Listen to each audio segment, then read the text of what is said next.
Mbappe, Neymar, Sergio Ramos, Donnarumma, Hakimi, a wage bill that is triple the size of the club's second in the table. Oh yeah, and also, Lionel Messi. In the 2021-22 transfer window, PSG was the marvel of the football world, as their new signings stand out at the Parc des Princes. Pereira, Hakimi, Wijnaldum, Sergio Ramos, Donnarumma and Lionel Messi looking like they are taking PSG to the next level with Kylian Mbappe, with Neymar. Surely, now they cannot fail. After losing out on a title in the 2020-21 campaign to Lille, they were embarrassed to the entire world. A team with so many stars, so many great players, still feeling like they are failing to reach their true potential. And it was only a year beforehand that they failed to win the Champions League, losing to Bayern Munich 1-0 in the final. And that's the main highlight of this video, the Champions League. That is clearly the massive hole that is missing at Paris Saint-Germain. The one thing that they have not got. And as what we're going to find out, sometimes money is not enough. Paris Saint-Germain, the world's most successful failed football club.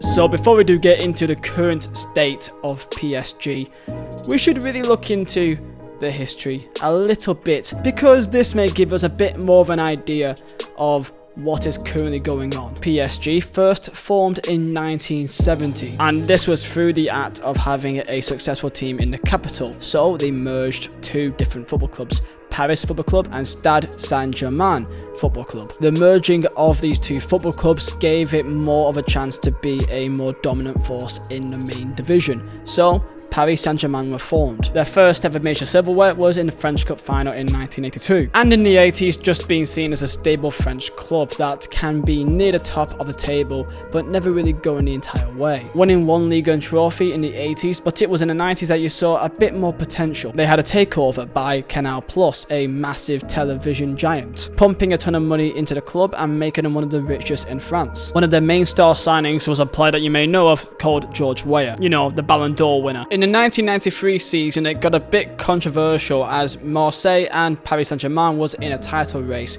and you may have heard from before on the channel the French football bribery scandal. Marseille bribed two players from Valenciennes to help them win the last game of the season to lift the title. However, this was found to be a fraudulent transaction. The league was passed down below to second place in PSG. However, as Canal+ was the owners of the club, they refused because they believed that it was going to anger their subscribers back in Marseille. True story. So PSG should technically have one more league title to their name. However, because of TV subscriptions, they don't. The 90s were seen as their golden era at this time, winning 9 trophies and reaching 5 consecutive European semi-finals, but never going the entire way. Their only piece of main European silverware is the 1996 UEFA Cup Winners' Cup. And then you know what happened next. PSG, due to their location of being in Paris, was seen as a very interesting proposition for investors, and one of them was QSI,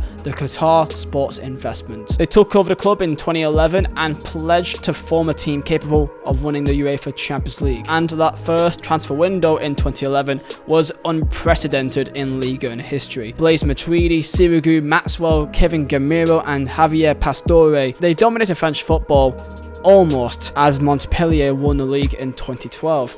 However, they knew they needed a star player.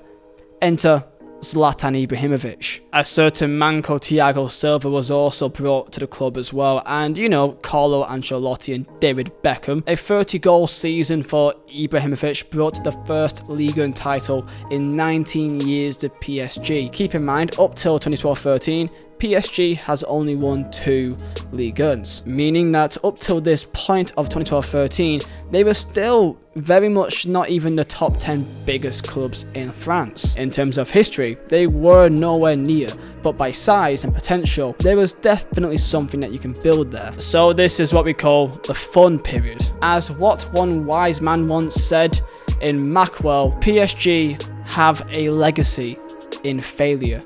especially in the Champions League. Since PSG have been bought out, this is their history in the Champions League. Quarterfinals, quarterfinals, quarterfinals, quarterfinals, round of 16, round of 16, round of 16, runners-up, semi-finals, round of 16, round of 16. And when you keep in mind, since summer 2012, PSG have spent the third most out of any club in the world, behind Manchester United and Manchester City, and there is quite a large gap as PSG have spent €941 million, and fourth place was indeed Barcelona, with 650 as of a report that was found last season, breaking the transfer record not once but twice for Neymar and Kylian Mbappe, as still Neymar and Mbappe both still tops the charts. So now we're all pretty much caught up. Let's get into the fun part now. The PSG project has failed. Over a decade since takeover, and other than, some Ligue 1s and French League titles, which, when you're spending 3 times, 4 times, 5, 10 times more than any other team in the league, then is that really a success?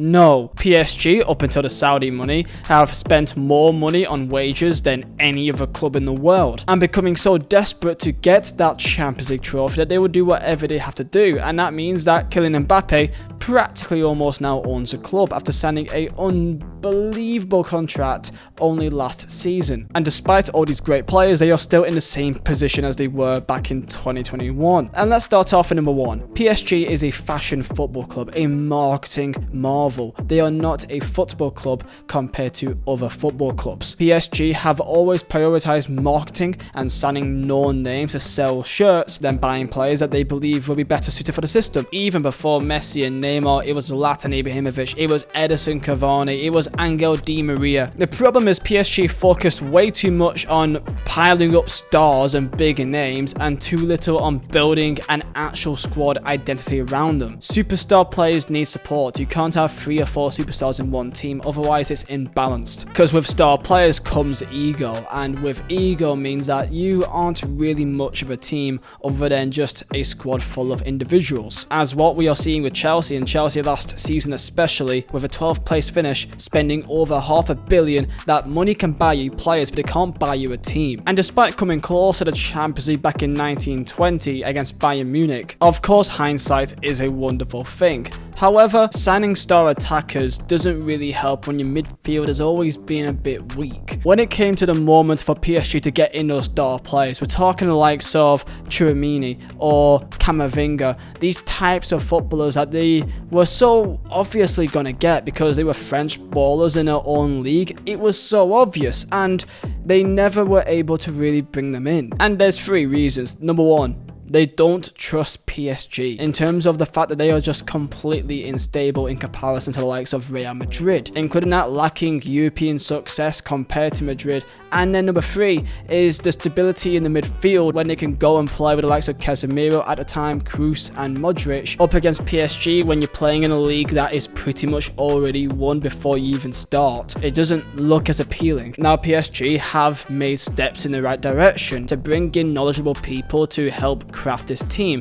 such as Luis Campos also took parts in great Monaco and Lille sides that played and beat PSG to Ligue 1. The idea that these people were meant to be building a team around Mbappe being the main man and building a sporting project other than just signing big names. On top of that, PSG, in terms of their just willingness to always go for the big stars, they've failed to really recognize their own talent in-house. There's a severe lack of players coming through the academy that really gets a chance in the first team. Some examples are the likes of Christopher Nkunku, who of course has gone on from RB Leipzig and now at Chelsea to become one of the most exciting attackers in the world. Moussa Diaby as well, who went on to Bayer Leverkusen and really doing well for Aston Villa in the first couple of games of his career. Guendouzi, perhaps you could fall into that category. Mainan as well, not Mainan, Mike Mainan, who of course is a fantastic goalkeeper. And the worst one of all, of course you should probably know who he is,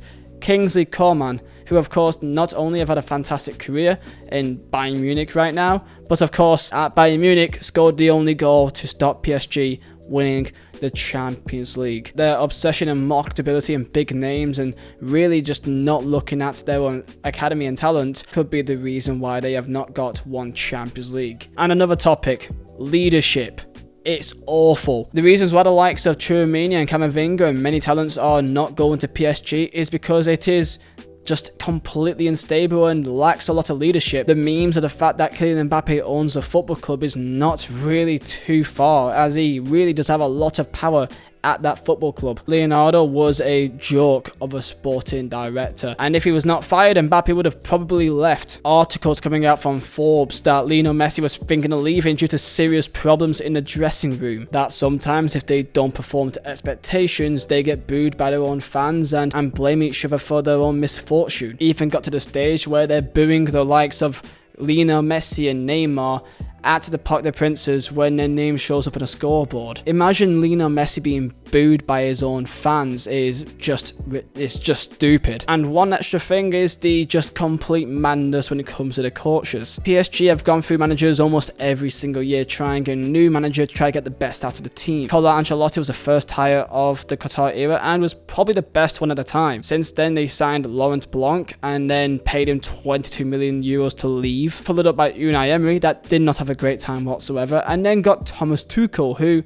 seemed to get a lot more out of the squad and got them into the Champions League final, sadly just not making it the entire way. And then after making the Champions League final, to build on that, Leonardo, the then sporting director, gave Tuchel Danilo Pereira, Moise Kean and Alessandro Florenzi, who wasn't really a step up in the right direction to what they really needed at the time. After Tuchel, they then went on to Pochettino, and then Pochettino also left as well. The current manager of PSG, of course, Luis Enrique. That sounds like another big name that you never know could get something going on at PSG, but I wouldn't hold my breath as they haven't even won in their first 2 games of the season. With Neymar leaving the club, so has Messi, and Mbappe looks like he's 1 year away from leaving. It looks like a new generation of PSG is now being formed, signing quite a decent amount of players here that seems to be less on the big names and more on building a team, and maybe this is the new rebuild that PSG needs. Ugarte from Sporting Club de Portugal, Ousmane Dembele, Lucas Hernandez, Etike, Kangin Lee, Xavi Simons, Skriniar and Marco Asensio. They're spending almost 200 million in that time period, but some makes sense in terms of building a good squad and at least adding some depth in some areas. Will PSG ever be a powerhouse in Europe? It looks like they are now going away from signing big stars for the sake of it, and maybe that could be a factor, the fact that they can't really compete with Saudi Arabia for signing big stars for the sake of it. Let me know your thoughts down below in the comments. I'm looking forward to hearing what you guys think, and most importantly, smash a like button and subscribe if you're new, and I'll see you guys next time.